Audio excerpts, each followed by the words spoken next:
Bienvenue dans notre dernier et troisième épisode de Sur l'agilité. On est toujours en compagnie de Sadia, Richard et Thomas.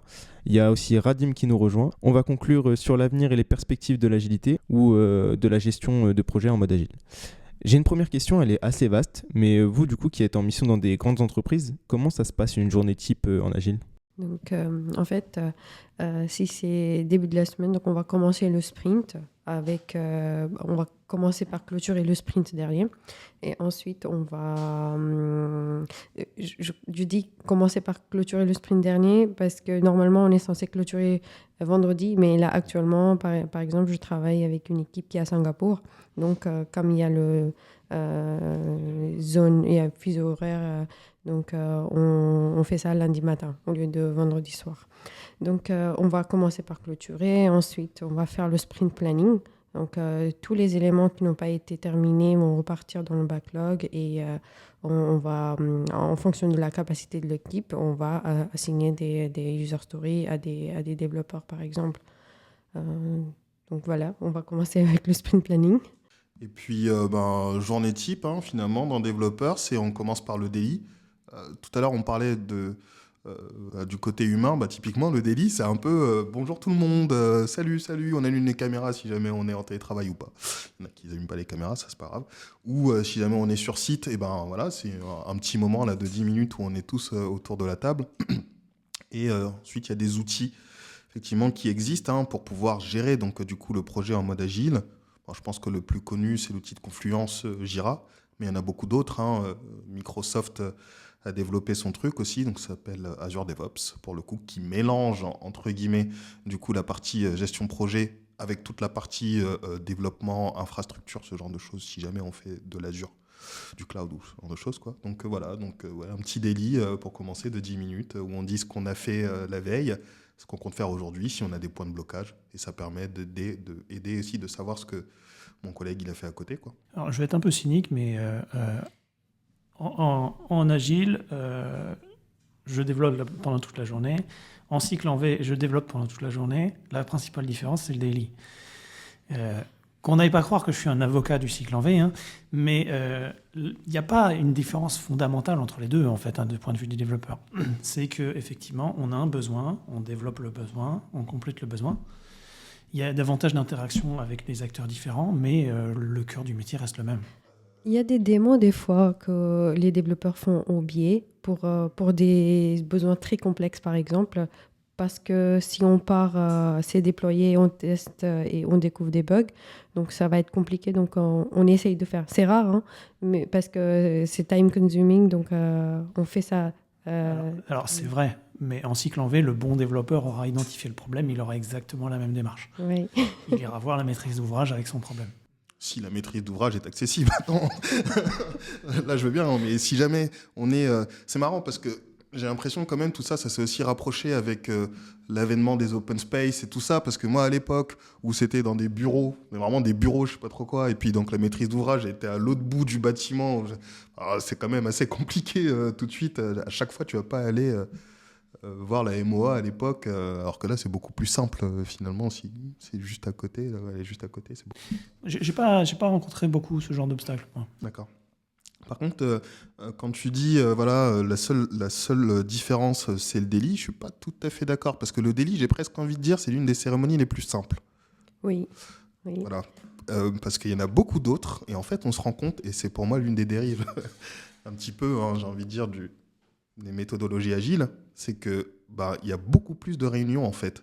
Oui. Quand on a un sprint de 2 semaines, il faut caser dedans, donc effectivement, tous les délits, mais on case la rétro, on case le sprint review, on case la démo, et tout ça, c'est facile. Je pense qu'il y en a pour une dizaine d'heures de réunion, quoi, quand même. Oui. Donc ça veut dire qu'il faut que tu sois disponible, que tout le monde soit disponible. Donc, Ouais, mais généralement, elles sont centrées sur le premier jour et le dernier jour du sprint, ce qui fait que tout le reste du sprint, c'est vraiment des journées plus classiques. Il y a aussi Tres Amigos. Du coup, c'est des meetings qu'on fait avec un BA, un QA et un développeur pour voir si tous les cas de tests, si déjà les user stories sont bien clairs et les cas de tests couvrent bien le besoin et on arrive à tester tous les scénarios. Et il y a aussi le grooming des user stories. Donc là, on estimate le poker planning, par exemple, grooming et poker planning en même temps. Donc il y a ça aussi. Donc ça, c'est plutôt pour les billets et développeurs. Enfin, toute l'équipe, quand on fait le poker planning, tout le monde essaie de comprendre le besoin et ensuite on estime. Parce que quand on arrive dans le sprint planning, il faut que tous les tickets soient déjà estimés. Sinon, on ne pourra pas commencer le sprint. Ok. Du coup, est-ce que l'agile, ça doit remplacer ses prédécesseurs? Alors je dirais devrait sans doute, parce qu'effectivement il y a beaucoup de qualités et relativement peu de défauts. Maintenant pourrait, ça c'est une autre histoire, parce que il y a des endroits effectivement, comme je le disais précédemment, où pour moi l'agilité n'a pas sa place, ça ne marche pas.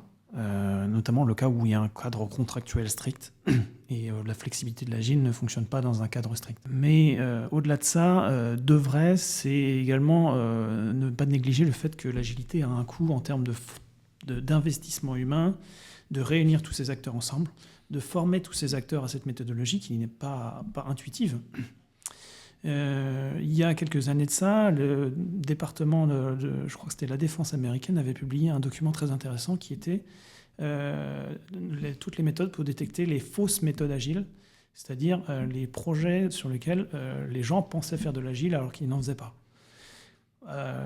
C'est dommage, j'ai perdu ce document, mais je pense que le simple fait que ce document existe est quelque part un aveu que l'agilité est difficile. Moi, il y a un truc qui m'embête dans ça.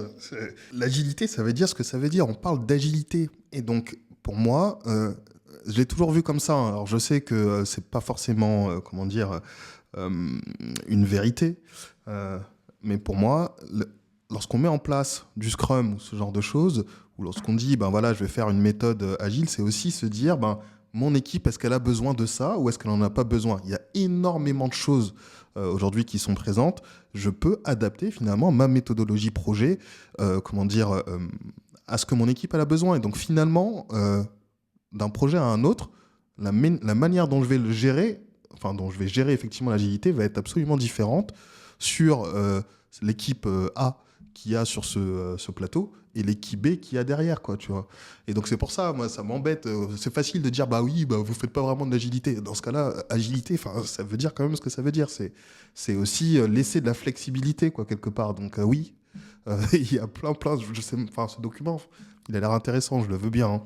Mais bon, c'est presque enfoncer des portes ouvertes, quoi. Quelque part, oui, c'est de l'agilité. Donc oui, effectivement, je vais pas faire comme ça. Et c'est d'ailleurs ce que je reproche aussi un petit peu à Scrum, parce que je trouve que c'est pas forcément agile, quoi, quelque part, parce que c'est énormément de guidelines qui disent il faut faire comme ça, comme ça, comme ça. Si jamais tu fais pas de sprint review, si jamais tu fais pas de grooming, quoi, dans ce cas-là, t'es pas agile. Non, c'est juste que j'ai adapté finalement, le temps de mon équipe, leur manière de travailler à une méthode qui reste pour moi en tout cas agile, avec peut-être moins de réunions, moins de trucs, parce que vous en avez pas forcément besoin aussi, quelque part. Ouais, mais j'aurais tendance à dire les méthodes de l'agile s'inscrivent dans un cadre avec des principes. C'est possible effectivement de mettre en place un daily et une rétro sans pour autant respecter les principes. J'aurais tendance à dire non, pour moi les deux ne sont pas compatibles. On ne peut pas vraiment mélanger l'agilité avec les anciennes méthodologies parce que justement c'est ce principe de flexibilité qui est à la fois obligatoire dans un et incompatible dans l'autre. Au début, quand j'ai commencé à travailler, on était semi-agile en fait. On n'était pas en train d'appliquer une méthodologie, par exemple Scrum ou Kanban, mais on a commencé à avoir une proximité avec les développeurs. Les billets pouvaient aller parler avec les développeurs et donc on pouvait s'adapter. Donc c'était semi-agile à l'époque et maintenant, ce que je vois dans les grandes banques, c'est qu'on essaye d'appliquer à la lettre des méthodologies agiles. Donc, on a des coachs, par exemple, qui viennent nous former les équipes. Et c'est vrai, c'est un coût, mais une fois que les équipes sont formées, avec les KPI, on regarde que c'est mieux qu'avant. Ce qu'on livre, ce qu'on produit, niveau qualité, c'est mieux. On maîtrise plus ce qu'on est en train de livrer.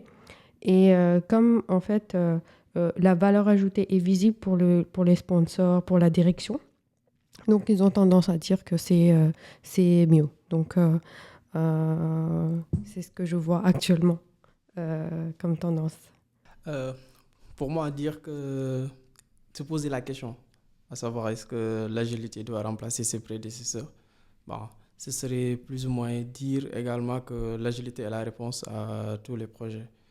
Donc moi, ce que je veux juste mettre en exergue, c'est le fait que oui, l'agilité présente beaucoup de bienfaits, mais également, comme l'a souligné mon collègue, c'est également beaucoup de travail qui mérite d'être posé en amont.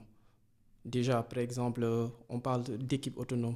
Donc, il faut que tous les membres de l'équipe participent, chacun y donne du soi. Donc, par exemple, s'il y a un membre de l'équipe qui ne joue pas clairement le jeu, ça peut se répercuter sur l'ensemble de l'équipe. Et il y a également aussi, pas mal de dérives qui peuvent en découler. Hein. Et en tout cas, de par mon expérience propre, c'est plus ce qu'on appelle le scope creep, ouais, les dérives de périmètre.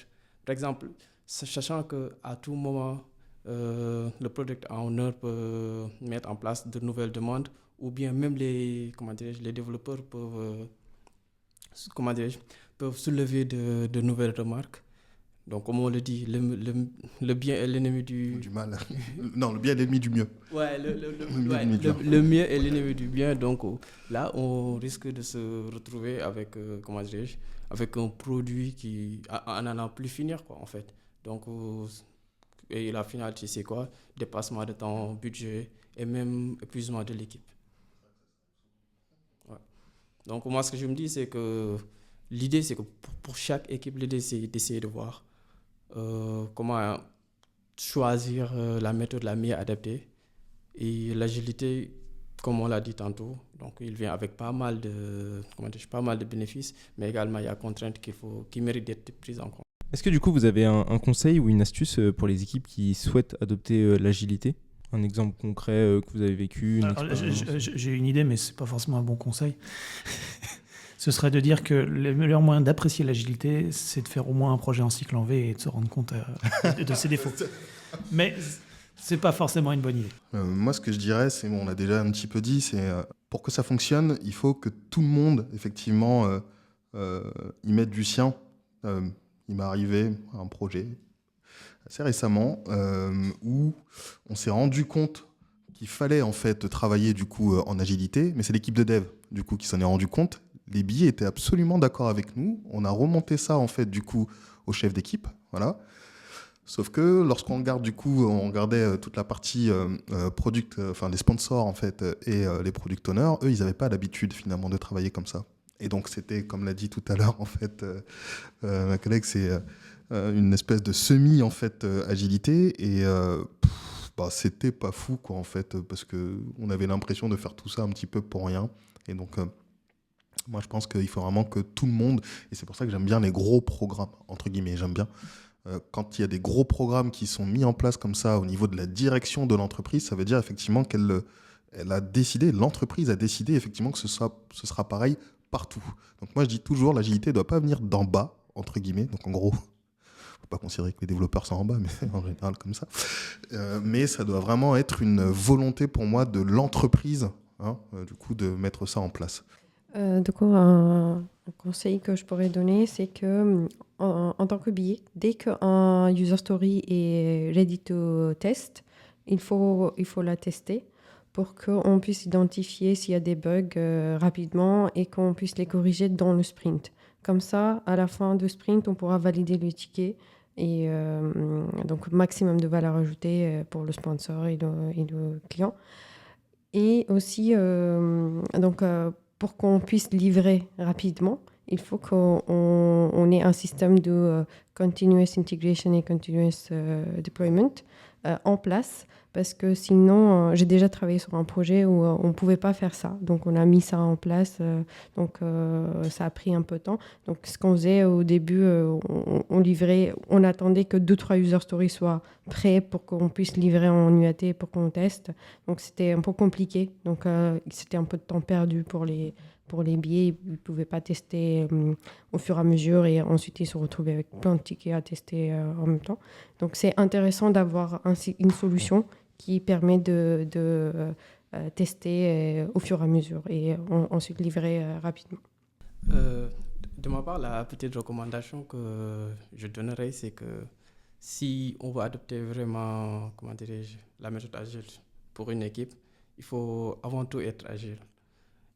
En fait, ce que je veux dire par là, c'est que, en fait, c'est vrai, l'agilité vient avec pas mal de cérémonies, mais il faut savoir prendre le temps, tester des choses, parce que chaque équipe a ses réalités, les personnes aussi, leurs contraintes. Donc, essayer plusieurs choses, faire doucement jusqu'à avoir le modèle qui permet d'être le plus productif possible. Oui, je suis d'accord. Parce qu'en fait, dans Rétro, on peut en discuter de tous les problèmes qu'on a rencontrés et ensuite, on peut choisir des axes d'amélioration. Ce n'est pas obligatoire pour chaque sprint, mais on peut décider, tester des nouvelles méthodologies et s'adapter par rapport à ça.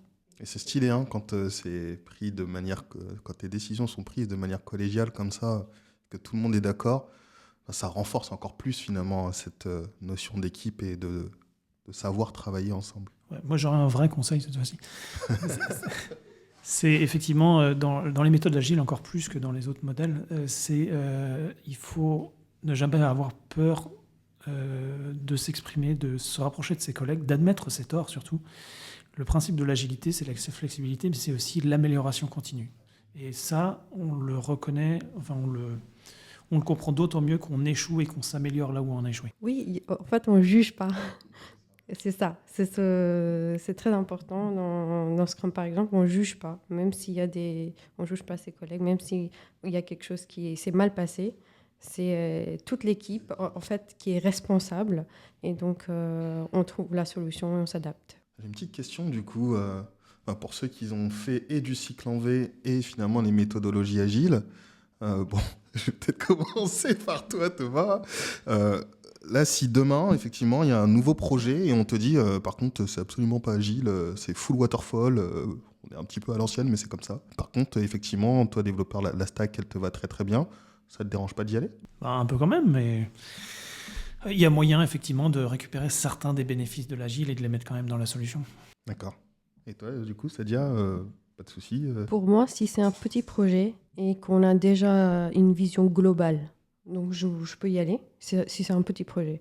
Mais si c'est un gros projet complexe qui nécessite beaucoup d'investissement, là, moi, je vais hésiter. Du coup, pour l'agilité, en fait, c'est un peu comme une équipe de foot. C'est beaucoup de communication et beaucoup de remise en question aussi. C'est ça.